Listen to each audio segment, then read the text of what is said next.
brand new suit. It was almost like a white suit, you know, and he walked in, he was... Some guy came in, we used to hang out in the pool room. And me and Marvin and Lil John, a bunch of animals like you never saw in your life. Unbelievable beasts of the earth. They looked like they slept in hovels. They looked like they slept in hallways.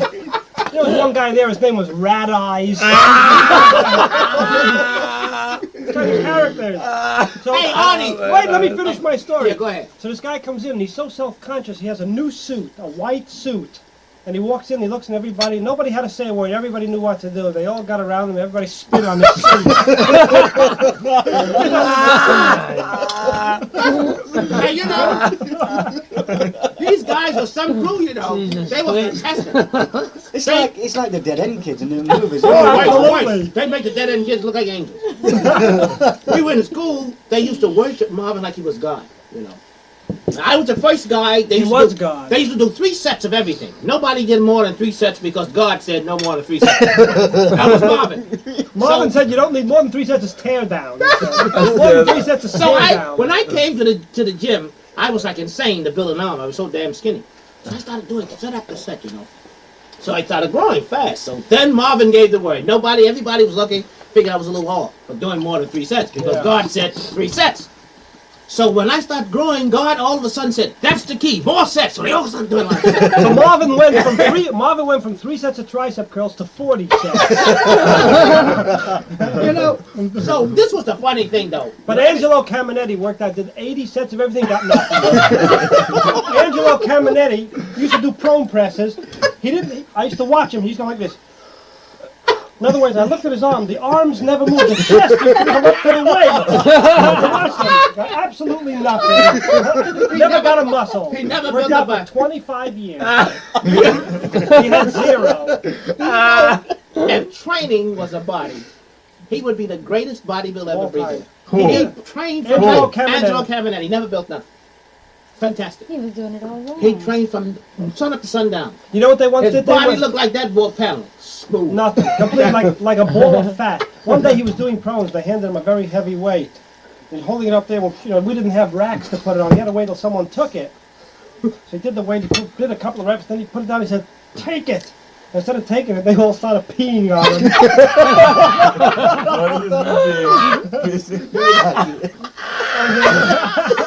He couldn't get the weight off. So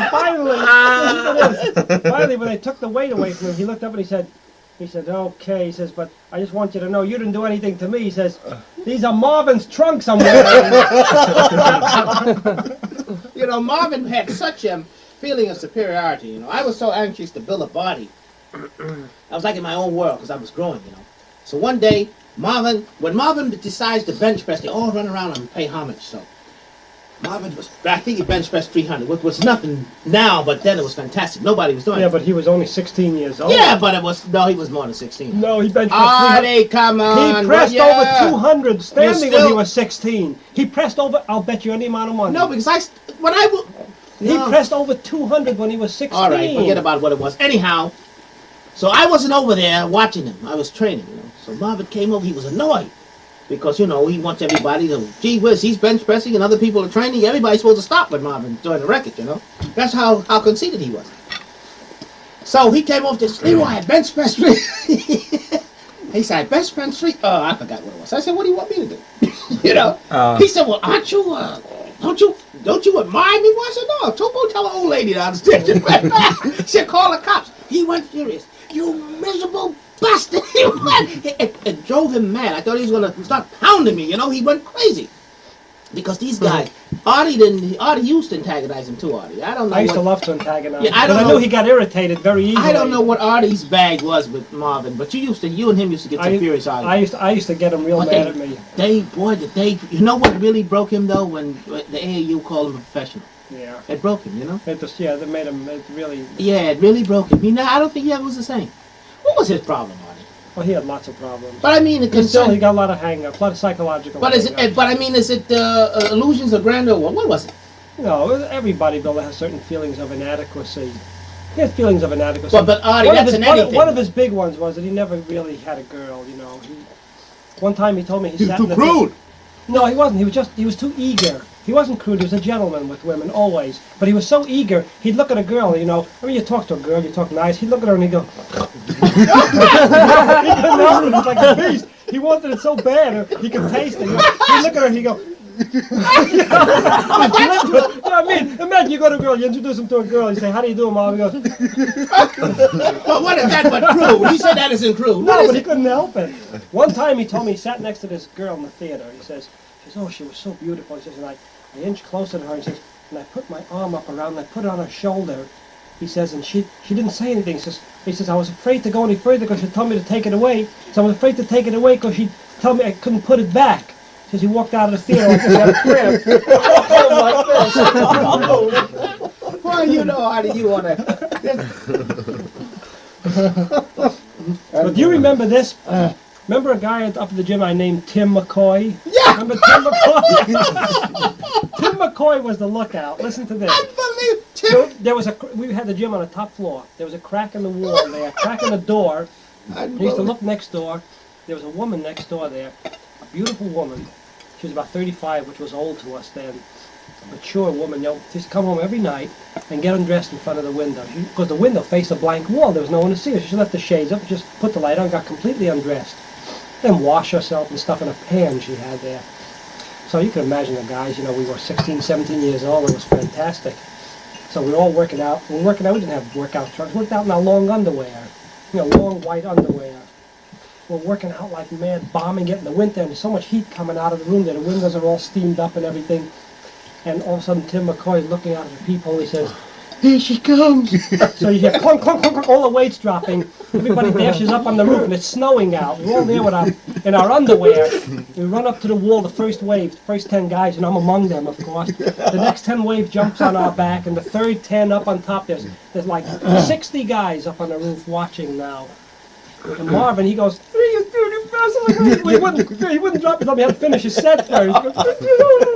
He cursing because he has to finish. Finally, he finishes his set and he runs up. He jumps on the top of the heap. And she starts peeling like a show. It was unbelievable. She didn't know anybody was watching her. We're all looking down. Then she starts stripping. And she's just about to take her panties off. And Marvin goes, and she looks up, and there's 120 bloodshot eyes staring at her. She couldn't believe it. The whole room full of people watching her. What did you do? The way when we come out on the roof, you see everybody, all the steam was coming out of the bodies, out in the cold air. It was freezing out in the snow, steam. So she looked, she went, and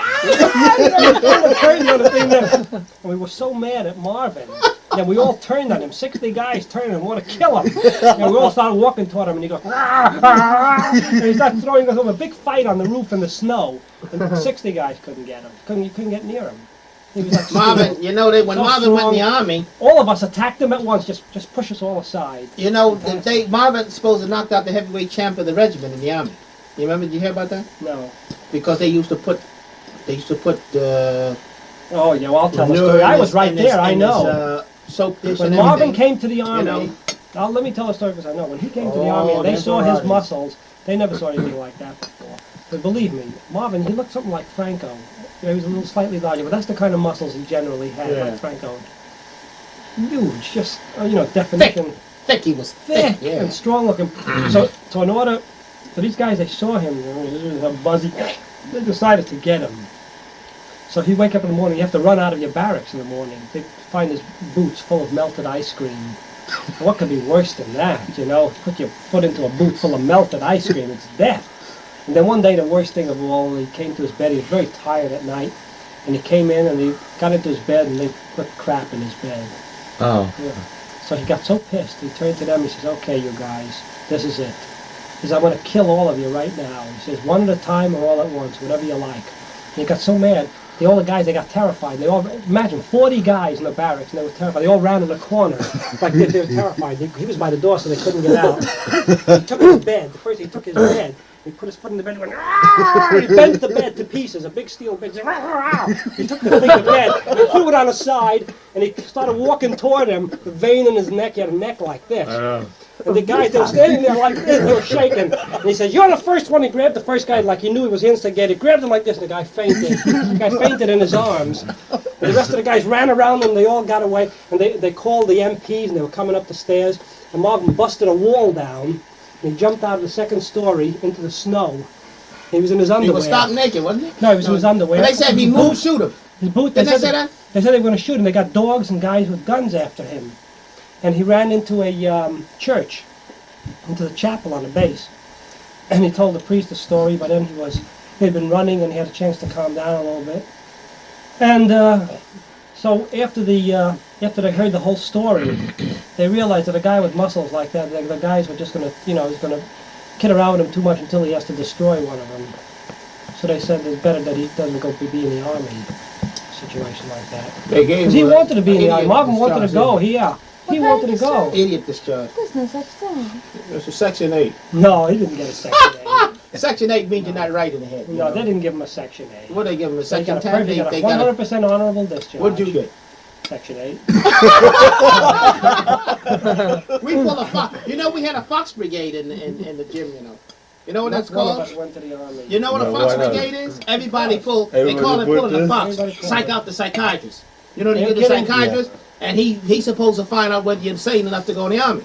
So you're supposed to come with, we wore long coats, touch the ground, that was, The greatest was Little John. No, the arm and nose on was the greatest. He came to take his physical in bloomers. He came in a pair of panties to take his physical.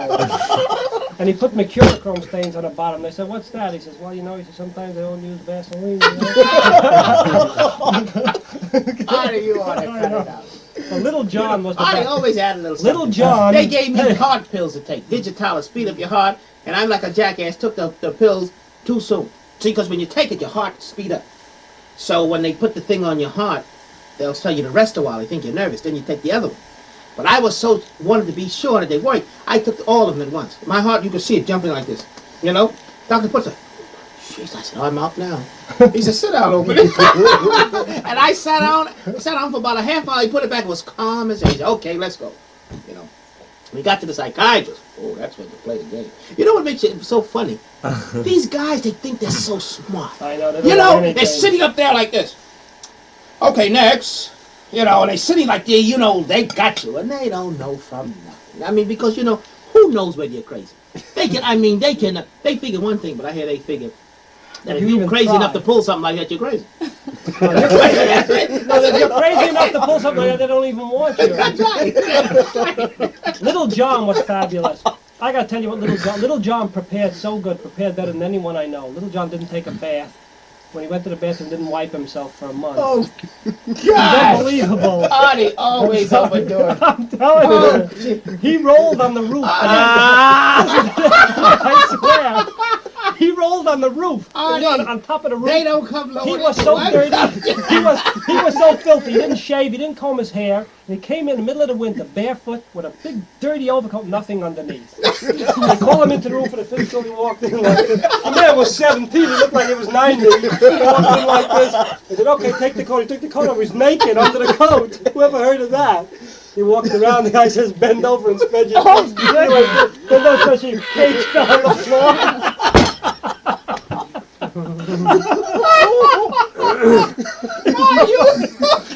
Artie, you lower that cup. I think you added those. Artie, you always got to add them.